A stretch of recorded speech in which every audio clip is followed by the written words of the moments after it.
तो आज हम बातें हैं basic organization of human nervous system के। जो ह्यूमन नर्वस सिस्टम है उसके अंदर क्या क्या बेसिक ऑर्गेनाइजेशन है बच्चे उसको देखते हैं। ठीक है, इससे पहले जो हमारा लेक्चर था बच्चे वो नर्व इम्पल्स के बारे में था। हमने नर्व इम्पल्स के बारे में बात की थी। ठीक है, सो हमने देखा था कि जो ह्यूमन देखो बेटा ह्यूमन नर्वस सिस्टम के अंदर बच्चे दो कंसिस्ट होता है बच्चे, एक सेंट्रल नर्वस सिस्टम होता है बच्चे और दूसरा होता है पेरिफेरल नर्वस सिस्टम होता है। ठीक है, तो ह्यूमन नर्वस सिस्टम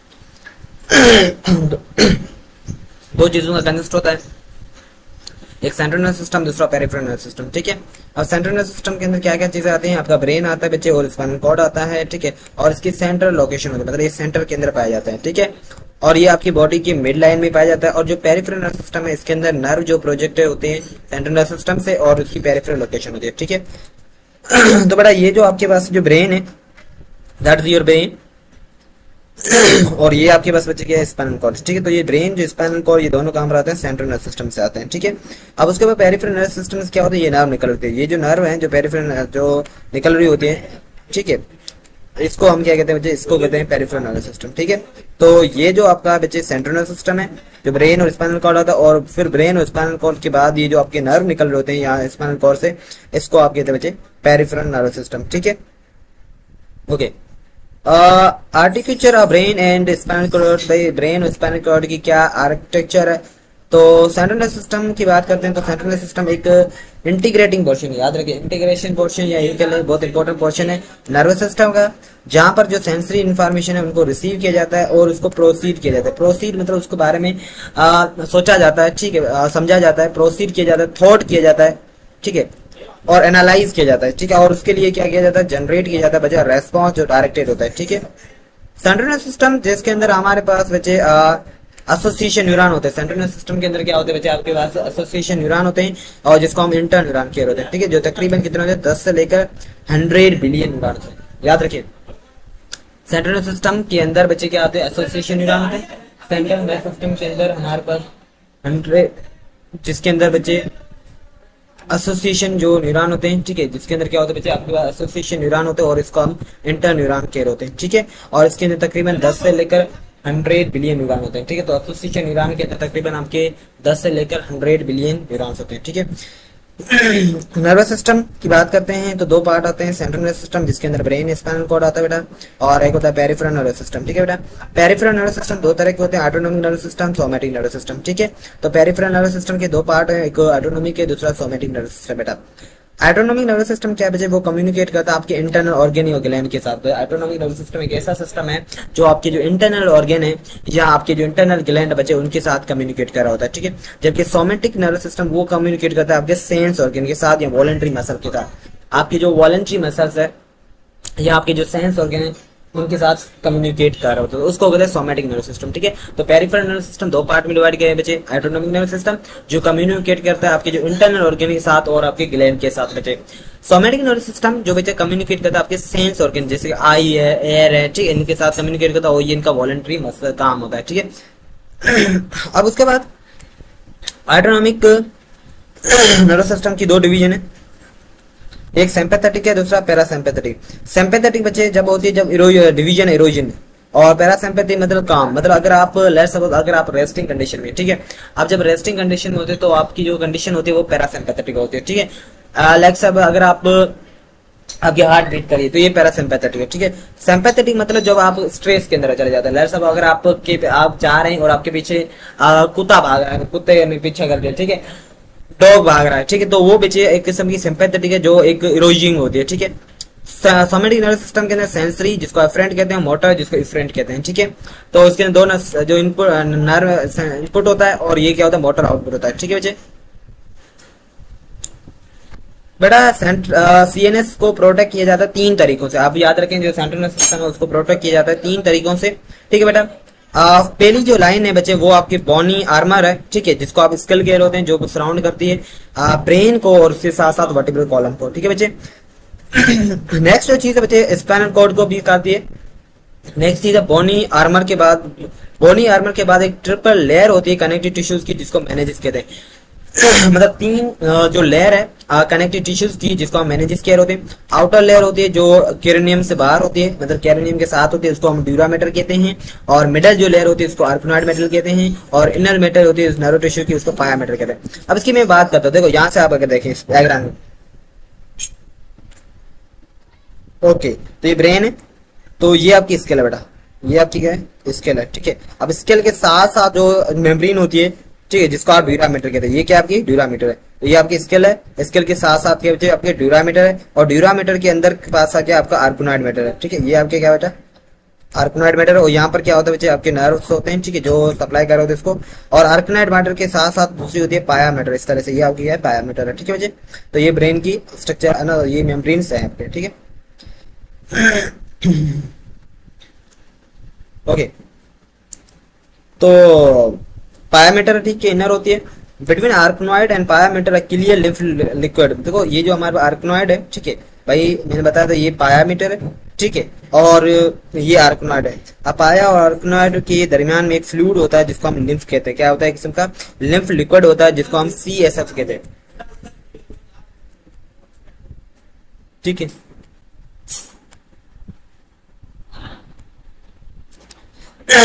CSF कहते हैं, सेरिबो स्पाइनल फ्लूइड कहते हैं, ठीक है। तो जिसको हम CSF कहते हैं, ये क्या कहते हैं, केशन करते हैं ब्रेन को और स्पाइनल कॉर्ड, ब्रेन को स्पाइनल कॉर्ड को केशन प्रोवाइड। केशन का मतलब क्या है कि लेस अगर आप मूव करते हो, जर्क होती है, जर्क, ठीक है, उस जर्क से क्या करते हैं, मतलब प्रोटेक्ट करते हैं हमें, ठीक है, ब्रेन और स्पाइनल कॉर्ड। तो ब्रेन, देखो ब्रेन क्या है, ब्रेन की बात करते हैं, ब्रेन ब्रेन आपको बताया, लोग कहते हैं यार तुम्हारे पास तो ब्रेन ही नहीं है, ठीक है। तो सारा काम किसका है, इस ब्रेन का, ठीक है। अगर आपकी इंटेलिजेंस, आप कितने होशियार होंगे, ठीक है, आप कितने जीनियस होंगे, आप कितने डल होंगे, ये सारा किसका काम होता है, ब्रेन का काम होता है, ठीक है। तो ब्रेन कैसे, ब्रेन है क्या, आप इसकी बात करते हैं। याद रखें, मेन जो कंपोनेंट है किसका, सेंट्रल नर्वस सिस्टम का, वो इंसान के अंदर वो ब्रेन ही है, ठीक है। जो एक हाउस है स्किल एंड शेल्डेड बाय दैट कैरिनियम, जिसको बंद किया जाता है, जिसको शेल्ड किया जाता है, जिसको प्रोटेक्ट किया जाता है, एक किस्म का ये स्केल होती है, और उसके साथ साथ कैरिनियम के साथ स्केल, या जिसको कैरिनियम कहते हैं, ठीक है। अब जो स्ट्रक्चर और जो जनरल अगर डिजाइन देखें इंसान की ब्रेन की, वो सेम होती है दूसरे एनिमल की ब्रेन की। अगर हम इंसान की ब्रेन की स्ट्रक्चर और उसकी जो जनरल डिजाइन है वो सेम है एज लाइक दैट दूसरे हमारे पास जो लिविंग ऑर्गेनिज्म की तरह होती है, ठीक है बच्चे, एनिमल की तरह। बट द सेरिब्रल कॉर्टेक्स, लेकिन ये इंपॉर्टेंट चीज है, लेकिन जो सेरिब्रल कॉर्टेक्स है बच्चे, वो ज्यादा डेवलप होते हैं इंसान के अंदर। इंसान के अंदर जो सेरिब्रल कॉर्टेक्स ज्यादा डेवलप होते हैं। इंसान की ब्रेन की बात करें तो वो बहुत लार्ज होता है और कॉम्प्लिकेटेड होता है। याद रखें कि इंसान का जो ब्रेन है वो लार्ज है और वो कॉम्प्लिकेटेड है, और 1.4 किलोग्राम होता है। और उसके अगर भाई वेट की बात करें तो तकरीबन 1.4 किलोग्राम, या जिसको आप 3 पाउंड कहते हैं, ठीक है। तो तकरीबन 1.4 किलोग्राम या 3 पाउंड होता है वेट के अंदर। अब ये जो वेट बच्चे वो डिपेंड करता है सेक्स के ऊपर, ठीक है। सेक्स ऑफ ईच, अगर मेल है, अब बोला जाता है मेल के अंदर 100 ग्राम्स होता है, ठीक है, और फीमेल के अंदर 13 ग्राम्स होता है। तो it depend of the sex of individual, okay. And it's divide in 3 part, okay. It is divide in 3 part, इसके 3 पार्ट होते हैं, ठीक है। एक होता है बच्चे फोर ब्रेन, दूसरा होता है मिड ब्रेन, तीसरा होता है हाइंड ब्रेन, ठीक है। फोर ब्रेन को आप बच्चे दूसरे नाम से अगर देखें तो उसको कहते हैं प्रोसेनसेफ्लॉन, ठीक है। मिड ब्रेन को बच्चे क्या कहते हैं, मेटेनसेफ्लॉन। हाइंड ब्रेन का दूसरा नाम है रोमेनसेफ्लॉन, ठीक है। तो ये नाम आपको याद होना चाहिए। ओके बेटा, तो मैं बता रहा था कि फोर ब्रेन बच्चे देखो, फोर ब्रेन एक लार्जेस्ट और मोस्ट ऑब्यूज पार्ट है हमारा ह्यूमन ब्रेन का।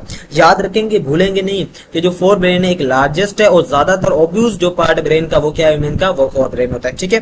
बेटा फोर ब्रेन को 2 पार्ट में अंदर डिवाइड करते हैं। एक होता है हमारा टेलेंसेफ्लॉन होता है बच्चे, एक दूसरा होता है डायनसेफ्लॉन। याद रखें, फोर ब्रेन को फर्दर डिवाइड किया आपने 2 पार्ट्स के अंदर, टेलेंसेफ्लॉन, दूसरा अपना डायनसेफ्लॉन, ठीक है बच्चे, ओके ओके। अब टेलेंसेफ्लॉन बच्चे है उसको डिफरेंशिएट किया जाता है 2 सेरिब्रल हेमिस्फीयर के अंदर। याद रखें कि जो टेलेंसेफ्लॉन है उसको हमने डिफरेंशिएट किया है 2 सेरिब्रल हेमिस्फीयर से, या जिसको आप सेरिब्रम कहते हैं, ठीक है। ये क्या करते हैं बच्चे, कम्युनिकेट करते हैं एक दूसरे से। याद रखें कि जो सेरिब्रल, देखो इस तरह से आप समझो, में देखो ये आपके पास सेरिब्रल हेमिस्फीयर है इस तरह से, ये आपका सेरिब्रल हेमिस्फीयर है। अब ये दोनों एक दूसरे से कम्युनिकेट होते हैं, इस तरह से दोनों कनेक्टेड होते हैं। ये हमारे पास एक दूसरे से कनेक्टेड है। और ये क्या होता है, देखो ये लिखा हुआ है कि communicate with each other by the means of large band of axon. एक बड़ी सी बैंड होता है बच्चे एक्सोन सा, उससे ये क्या कहते हैं कम्युनिकेट कर रहे होते हैं। और इस बैंड, ये जो बैंड है लार्ज बैंड होता है एक्सोन का, इसको क्या कहते हैं कॉर्पस कॉलिजम। इसको क्या कहते हैं आप बच्चे कॉर्पस कॉलिजम का नाम देते हैं बेटा, ठीक है। ओके बेटा, अगर ये हमारे पास एक हेमिस्फीयर है और ये दूसरा हेमिस्फीयर, देखो ये एक स्फीयर होता है, ठीक है। अब स्फीयर का जो हाफ है उसको क्या कहते हैं हेमी, हेमी कहते हैं, ठीक है। हेमी मतलब हाफ। तो हेमी स्फीयर है consist of an outer grey matter, या जिसको सेरिब्रल कॉर्टेक्स कहते हैं। ये बहुत इंपॉर्टेंट है। अगर आप हेमिस्फीयर का जो आउटर पार्ट देखेंगे बच्चे, वो कंसिस्ट होगा आउटर ग्रे मैटर। इसका जो आउटर होगा वो क्या होगा, ग्रे मैटर होगा, ठीक है। बाहर की तरह इसके अंदर मैटर होगा जिसको ग्रे मैटर कहते हैं, या जिसको आप सेरिब्रल कॉर्टेक्स कहते हैं। भाई अगर आप सेरिब्रल हेमिस्फीयर को बाहर की तरफ देखें, आउटर पार्ट देखेंगे, तो उसके अंदर सेरिब्रल कॉर्टेक्स होंगे, या आप उसको आउटर ग्रे मैटर भी कह सकते हैं। आउटर ग्रे मैटर होते हैं, या उसके अंदर क्या होते हैं आउटर ग्रे मैटर या सेरिब्रल कॉर्टेक्स होते हैं। ये चीजें याद रखेंगे, भूलेंगे नहीं, बहुत इंपॉर्टेंट है। आउटर क्या होता है इसका, सेरिब्रल कॉर्टेक्स होता है या ग्रे मैटर, और इनर पार्ट क्या होता है, व्हाइट मैटर होता है। ये चीजें याद रखें। Okay, cerebral cortex the most cerebral cortex the most sophisticated information processing centre brain. याद रखिए सेरिब्रल कॉर्टेक्स बहुत इंपॉर्टेंट है, ठीक है। जो ये क्या कहते हैं एक इंफॉर्मेशन सेंटर होता है, किस्म में क्या है इंफॉर्मेशन सेंटर है। अब याद रखें कि इसके अंदर तकरीबन 10 से लेकर 50 बिलियन न्यूरॉन्स जो है वो पैक होते हैं थिन पतली सी सरफेस की लेयर के अंदर। ओके ठीक है, पहले मैं ओके भाई तो चलते हैं। ओके मैं क्या बता रहा था, ओके मैं ये बता रहा कि जो आउटर जो पार्ट होता है वो क्या होता है ग्रे मैटर होता है, जिसको आप सेरिब्रल कॉर्टेक्स कहते हैं सेरिब्रम का। और जो इनर पार्ट होता है वो क्या होता है व्हाइट मैटर होता है बच्चे, ठीक है। और याद रखिए जो सेरिब्रल कॉर्टेक्स है वो ज्यादा सोफिस्टिकेटेड होता है इंफॉर्मेशन प्रोसेस। तो ये किस्म का इंफॉर्मेशन प्रोसेसिंग होता है यूनिट, ठीक है, सेंट्रल ब्रेन का। तकरीबन इसके अंदर 10 से लेकर 50 बिलियन जो न्यूरॉन्स है वो पैक होते हैं इस पतली सी सरफेस लेयर के अंदर, ठीक है।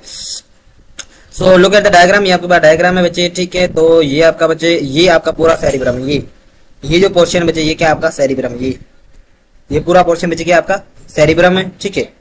तो इस सेरिब्रम का दो हेमिस्फीयर लेफ्ट, ये इसका राइट है तो ये लेफ्ट है, ठीक है।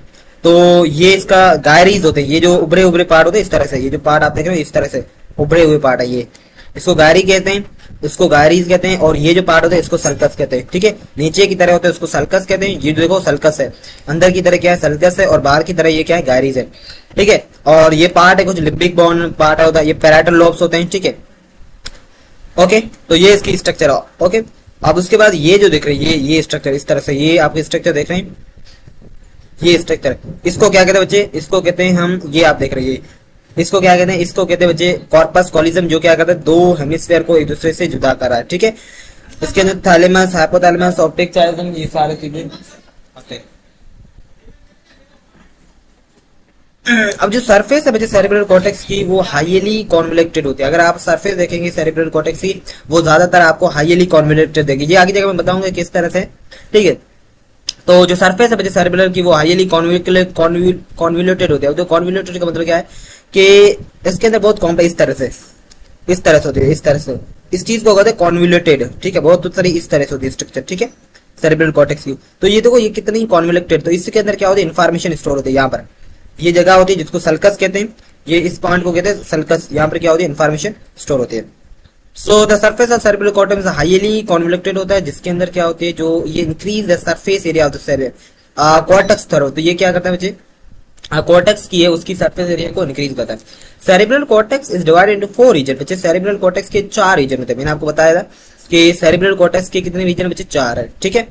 किसकी बुनियाद पर बच्चे एनाटॉमिकल क्राइटेरिया। अब एनाटॉमिकल क्राइटेरिया की बुनियाद के ऊपर हमने देखा कि जो सेरिब्रल कॉर्टेक्स है उसकी 4 पार्ट है, एक फ्रंटल, दूसरा पैराइटल, तीसरा ऑसिपिटल, चौथा पैराइटल लोब, मतलब लॉब्स होते हैं। आपने वही जैसे कि आपने देखा था स्केल के अंदर देखा था कि एक फ्रंटल लोब बोन होती है, पैराइटल बोन होती है, ऑसिपिटल बोन होती है, ठीक है।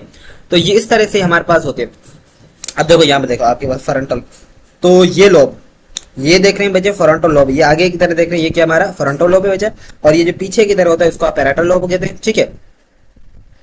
ओके और यहाँ पर हमारे पास ये जो है इसको ऑसिपिटल कहते हैं, ये जो लोब्स है इसको ऑसिपिटल लोब्स कहते हैं, ठीक है। और यहाँ पर कहीं होगा ये टेम्पोरल लोब, कान के नीचे जो होता है उसको टेम्पोरल लोब कहते हैं, ठीक है।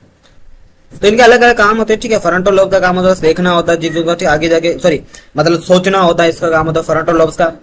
पैराटल जो होती है वो प्रेशर को उसको मैंने मेंटेन करा होता है, ठीक है। ऑसिपिटल होता है तो देखने का काम करता है, टेम्पोरल जो सुनने का काम कर रहा होता है, ठीक है।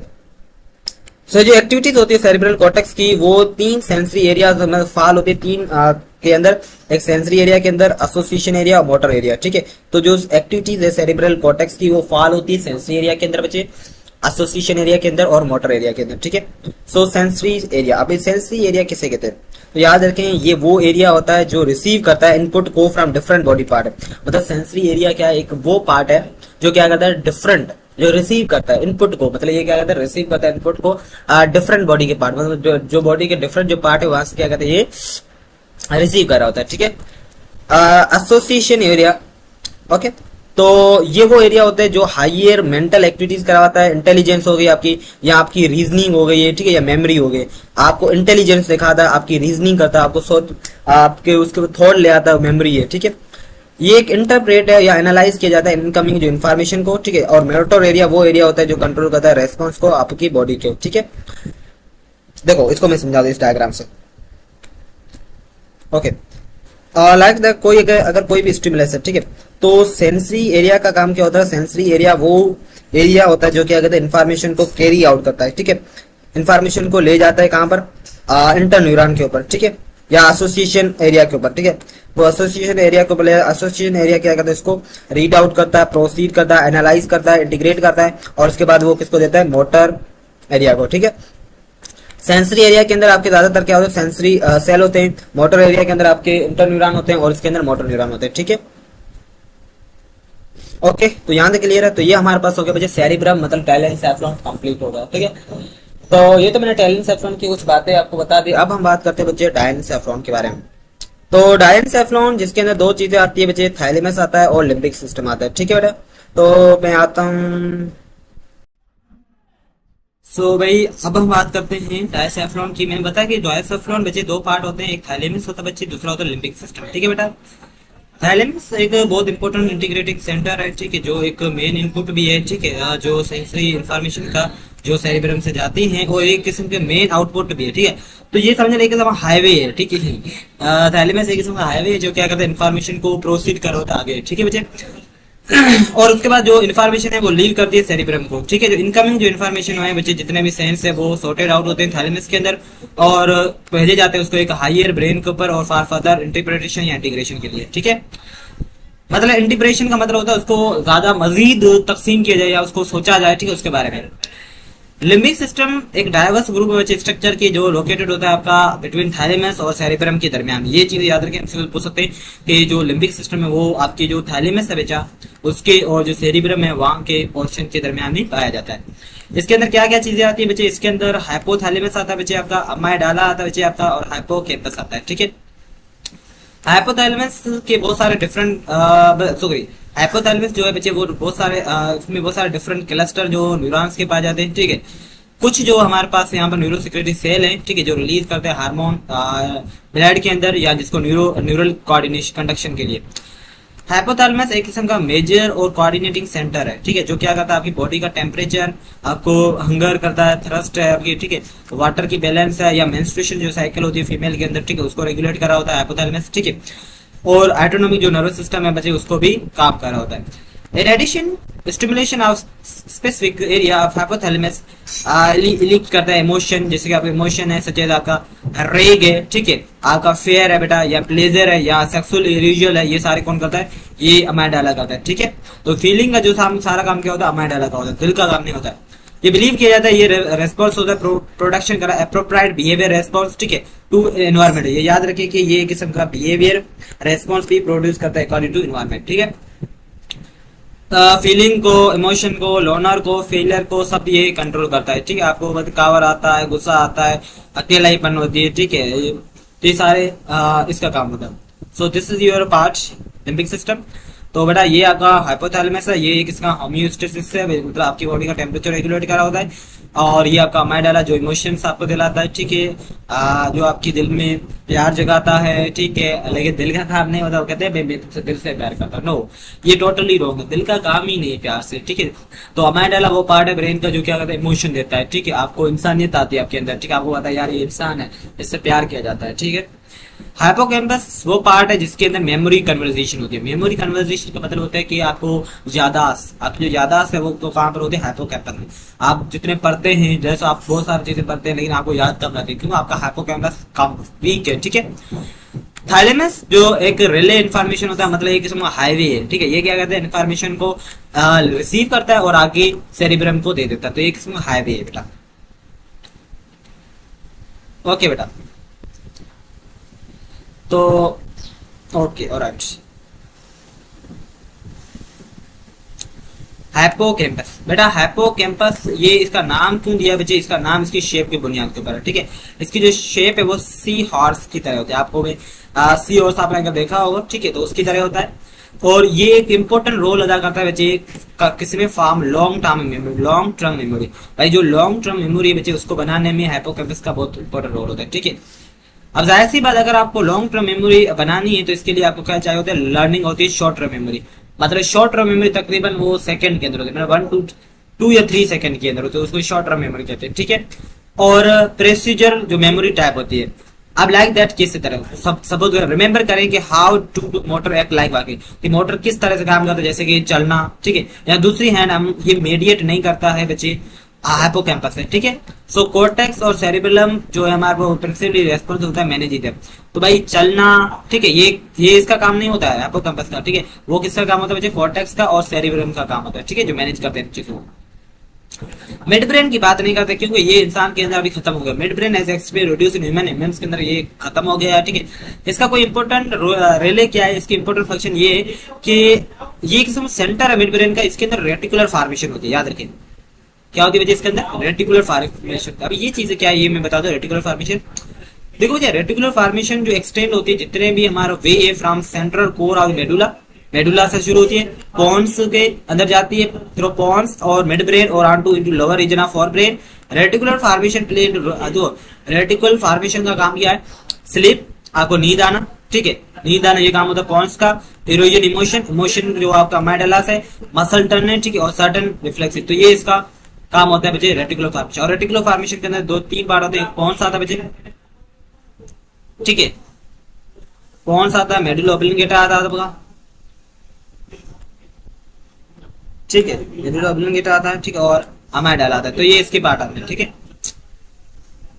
हाइंड ब्रेन, हाइंड ब्रेन बोलते हैं पीछे वाला ब्रेन, ठीक है, तो आप बोलते हैं सर पीछे वाला ब्रेन, तो बेटा हाइंड ब्रेन जिसके अंदर 3 चीजें आती है, मेडुला आता है बच्चे, ठीक है, पॉन्स आता है, ठीक है, पॉन्स इसको वराई भी कहते हैं, पॉन्स वराई भी कहते हैं, और सेरिबेलम आता है, ठीक है। तो वो सेरिब्रम था, ये सेरिबेलम है, तो ये डबल एल है, वो यूएम था, ठीक है, R M sorry R U M, okay. Medulla, इसको मेडुला ऑब्लिंगेटा भी बोला जाता है, ठीक है। सो मेडुला का काम क्या होता है, कुछ ऑटोनॉमिक फंक्शन को कंट्रोल करना, कि जो कुछ ऑटोनॉमिक फंक्शन है उसको कंट्रोल करना। आप बोलते हैं सर ऑटोनॉमिक फंक्शन तो ये तो स्पाइनल कॉर्ड कंट्रोल करता है, ब्रेन के ये कैसे कंट्रोल करेगा बेटा, मेडुला कुछ देखो यहाँ मिलेगा सिवरल, ये क्या कहते हैं जो अपर आपके जो ऑटोनॉमिक फंक्शन है, जैसे कि आंखों का ब्लिंकिंग ऑफ आईज, ठीक है, आंखों का या आपकी रेस्पिरेशन है, ब्लड प्रेशर, स्वेलिंग है, ये सारे कौन करता है, मेडुला करता है। और नीचे जितने भी आपके पास जो ऑटोनॉमिक होते हैं वो सारे स्पाइनल कॉर्ड करता है, वो आगे जाके बताऊंगा। तो मेडुला कुछ सिवरल ऑटोनॉमिक फंक्शन को कंट्रोल कर रहा होता है, मेडुला ऑब्लिंगेटा, जैसे कि ब्रीदिंग, ब्रीदिंग एक किस्म का ऑटोनॉमिक फंक्शन है, ठीक है। हार्ट रेट, दिल का रेट क्या है, ब्लड प्रेशर, ठीक है, ये भी है। स्वेलिंग, जो स्वेलिंग होती है आप खाने को निगलते हैं वो स्वेलिंग होती है, या जिसको आप ग्लूटेशन भी कहते हैं। अब पॉन्स बच्चे वो लोकेटेड होता है अबोव द मेडुला, याद रखें पॉन्स की लोकेशन क्या है, ये मेडुला ऑब्लिंगेटा से ऊपर होता है, और इसका काम क्या होता है, ये क्या करता है बच्चे, स्लीप और आपको वेकफुलनेस कराता है, मतलब आपको जगाता है नींद से या नींद में डाल देता है, ठीक है। तो पॉन्स कंट्रोल करता है नींद को, ठीक है बेटा। तो बिटवीन स्टेज ऑफ स्लीप और अदर जो इन्फ्लुएंस करते हैं जिसके अंदर आपके पास होता है rate of pattern of breathing है। सेरिबेलम क्या है बेटा, सेरिबेलम का इंपॉर्टेंट काम ये कि ये कोऑर्डिनेटिंग मूवमेंट करता है, कोऑर्डिनेट करता है या हमारी बॉडी को बैलेंस करता है। याद रखिए during walking in a ground, जब हम वॉक कर रहे होते हैं ग्राउंड पे तो क्या होता है हमारी बॉडी को स्टेबल रखता है ताकि हम वॉक कर सके। ठीक है, सेरिब्रम रिसीव करता है सेंसरी इंफॉर्मेशन को कहां से बचे, about the position of joint, मतलब हमारे जो जॉइंट है वहां से क्या होती है इंफॉर्मेशन आती है और उसको रिसीव करता है और लेंथ ऑफ द मसल और लेंथ ऑफ मसल में ट्रेवल करती है। एज वेल एज इंफॉर्मेशन जो होती है फ्रॉम द बच्चे एडिटरी या विजुअल सिस्टम के अंदर। ठीक है, ये क्या करता है बच्चे रिसीव करता है इनपुट को कहां से, मोटर से, और पाथवे उसको बताता है कि जो एक्शन है बच्चे वो कमांडेड हो गए और फ्रॉम द सेरिब्रम से। ठीक है, so the cerebellum use this cerebellum क्या करता है इस इंफॉर्मेशन को यूज करता है और इसके लिए क्या करता है ऑटोनॉमिक कोऑर्डिनेशन देता है मूवमेंट को और बस बैलेंस करता है। ठीक है, अब इसको देखा तो ये रहा आपके पास बच्चे पूरा ब्रेन है। ठीक है, इसको आप कहते हैं सेरिब्रल हेमिस्फीयर। ठीक है, ये जो पोर्शन है ये आपका सेरिब्रल हेमिस्फीयर बेटा, और ये जो पार्ट है दैट पार्ट इसको डायनसेफ्लॉन कहते हैं। ठीक है, और ये जो पार्ट है ये नीचे लीफ लाइफ स्ट्रक्चर देख रहे हैं इस तरह से, ये जो स्ट्रक्चर नीचे पाई जाती है इसको कहते हैं सेरिबेलम कहते हैं। अब ब्रेन स्टेम क्या कहते हैं, ब्रेन स्टेम बेसिकली एक कलेक्शन होती है। ठीक है, तीन चीजों की, किसकी, मेडुला मिड ब्रेन की। स्टेम क्यों कहते हैं, क्योंकि भाई ये दरमियान में होती है। देखो ये आपका मिड ब्रेन, यहाँ पर मिड ब्रेन है। ठीक है, और यहाँ पर पॉन्स होता है। देखो ये मिड ब्रेन आपका और ये आपका सेरिबेलम है। मिड ब्रेन, पॉन्स, मेडुला, ये आपका मेडुला है। ठीक है, मतलब ब्रेन स्टेम देखो ये इस तरह से लैस, ये आपका अगर आपका मिड ब्रेन है तो ये आपका मेडुला ब्रेन है बेटा है। ठीक है, और यहीं पर आपका पोर्स होगा, मतलब एक ही स्टीम के अंदर आ रहे हैं तो इस वजह से हम कहते हैं ब्रेन स्टीम के अंदर। ठीक है, ब्रेन स्टीम के अंदर क्या क्या चीज है ये याद रखें कि ब्रेन स्टीम के अंदर मेडुला, मिड ब्रेन आपका आता है बच्चे, पॉन्स आता है आपका बच्चे, और मेडुला आता है। तो ये तीन चीजें आती है आपके मिड ब्रेन स्टीम के अंदर। ठीक है, अक्सर ये पूछते हैं एमसीक्यूज में कि भाई मिड ब्रेन के अंदर क्या क्या चीजें आती है, तो आपको याद रखना है कि मिड ब्रेन आता है और उसके साथ हमारे पास पॉन्स आता है और हमारे पास मेडुला ब्रेन आता है। ठीक है बेटा, तो ये तो मैंने कुछ बात है। अब ये देखो मैं इसको डायग्राम से दिखाता हूँ। ओके, ये रही डायग्राम, तो ये रही आपकी डायग्राम। ओके, तो ये पार्ट है डिफरेंट किस्म के, तो लाइक दैट ये आपका थैलेमस है बेटे जो एकदम हाईवे है, ये रहा आपके पास। तो ये थैलेमस जो क्या कहते हैं इन्फॉर्मेशन को, हाईवे होता है जो क्या कहते हैं इन्फॉर्मेशन को आगे ट्रांसफर कर रहा होता है। ठीक है, और ये थैलेमस है और थैलेमस के जो नीचे ये पोर्शन है, ये जो पोर्शन बचे इस पोर्शन को क्या कहते हैं, इस पोर्शन को हाइपोथैलेमस। इसका काम बहुत होता है रेगुलेट करता है हमारी बॉडी का टेम्परेचर, और हाइपोथैलेमस है ये तो दो स्टाक निकले होते हैं, ये स्टाक। ठीक है, एक पिट्यूटरी ग्लैंड होता है, पिट्यूटरी लोब होता है और एंटीरियर लोब होता है। ठीक है, इसको आप ऑप्टिक चाइजन कहते हैं, इसके अंदर ये लॉब्स होती है। ठीक है, अब देखो अब ये तो चीजें क्लियर है तो मसला नहीं इसके लिए। ओके, तो ओके ये आपके पास पेराइटल ऑसिपिटल सल्कस होता है। ठीक है, पेराइटल मतलब पेराइटल ये साइड आपके पास पेराइटल है और ये ऑसिपिटल इसके दरमियान में होती है। यहाँ पर आपके पास ग्लैंड होता है जिसको कहते हैं पिनेल ग्लैंड। ठीक है, ये यहाँ पर होता है ब्रेन के अंदर होता है प्लेन ग्लैंड, पाइनल ग्लैंड। ठीक है, और ये जो आपके पास होता है इस चीज को, इसको कहते हैं कॉर्पोरा क्वाड्रिजेमिना, तो इसको याद रखने की जरूरत नहीं है आपके लिए। ठीक है, और ये जो है आपके पास इक्वेडेट मिड ब्रेन होता है इसको जो, तो ये चीज देख रही है, ये जो स्ट्रक्चर है इसको कहते हैं बच्चे मेडुला ऑब्लिंगेटा। ये जो चीज है ये सॉरी ये चीज आपके सेरिबेलम है, इसको क्या कहते हैं हम सेरिबेलम कहते हैं। और ये जो स्ट्रक्चर ये इसको कहते हैं बच्चे मेडुला ऑब्लिंगेटा। ये देखो यहाँ पर आपका मिड ब्रेन है, ये आपका मिड ब्रेन है, और यहाँ से ये आपके पास मिड ब्रेन से क्या निकला बच्चे पॉन्स है। ठीक है, तो ये पोर्शन बच्चे इतना पॉन्स है और पॉन्स के बाद क्या मेडुला ऑब्लिंगेटा। तो ये एक ही स्टीम के अंदर आ रहे हैं, इस वजह से हम कहते हैं इसको ब्रेन स्टीम। ठीक है, तो ओके हो गया था। ओके, तो ब्रेन स्टीम की बात कर लेता हूँ। तो ब्रेन स्टीम का ओरिजिन है कहाँ पर पाया जाता है, बेस है ब्रेन के ऊपर पाया जाता है। बेस क्या होता है, ब्रेन का जो बेस है वहां पर पाया जाता है। ये लोकेटेड होता है बिटवीन सर्विकल स्पाइनल कॉर्ड और डीप सेरिब्रल हेमिस्फीयर के अंदर। याद रखें कि ये जो लोकेटेड कहाँ होता है बच्चे, ये लोकेटेड होता है सर्विकल स्पाइनल कॉर्ड जो होता है वहां पर, और जो डीप जो सेरिब्रल हेमिस्फीयर है वहां पर पाया जाता है। और इसका मेन काम क्या बचा है, इसका मेन काम ये है कि ये क्रूशियल रोल होता है in controlling some involuntary body का फंक्शन। ये कुछ बॉडी की इनफंक्शन जो इनवॉलंटरी फंक्शन उसको कंट्रोल कर लेता है। लाइक दैट आपकी ब्रीदिंग है, आपकी ब्रीदिंग को कंट्रोल कर रहा होता है। आपकी हार्ट बीट है, दिल की धड़कन है, उसको भी कंट्रोल कर रहा होता है। और कुछ इंसान कुछ ह्यूमंस के अंदर ये तीन डिस्टिंक्ट पार्ट के अंदर होता है। जैसे कि ब्रेन स्टेम के अंदर तीन पार्ट होते हैं। तो एक मेडुला ऑब्लिंगेटा जिसको हम कहते हैं बच्चे माइलिन सेफ्रॉन, मेडुलोपियन का दूसरा नाम क्या, माइलिन सेफ्रॉन, ठीक है। तो माइलिन सेफ्रॉन बच्चे कहते हैं, पॉन्स का मेटन सेफ्रॉन होता है, ठीक है, और मिड ब्रेन का मिजन सेफ्रॉन। तो ये चीज आपको याद होना चाहिए, ठीक है। माइलिन सेफ्रॉन किसे कहते हैं, मेडुलोपियन का और मेटन सेफ्रॉन इसको कहते हैं, और ये मेडुलोपियन का, ठीक है। इंशाल्लाह कल हम बात करेंगे स्पाइनल कॉर्ड, ठीक है, और देखते हैं कितना स्पाइनल कॉर्ड है। ओके, स्पाइनल कॉर्ड को कंप्लीट करने के बाद बस ये हमारा यहाँ तक चैप्टर, ठीक है। और उसके बाद ये आपकी डिजीज नहीं, ठीक है, क्योंकि एमडी गेट के अंदर ये दिए नहीं, जितना टॉपिक दिया उतना पड़े। Okay, thank you so much.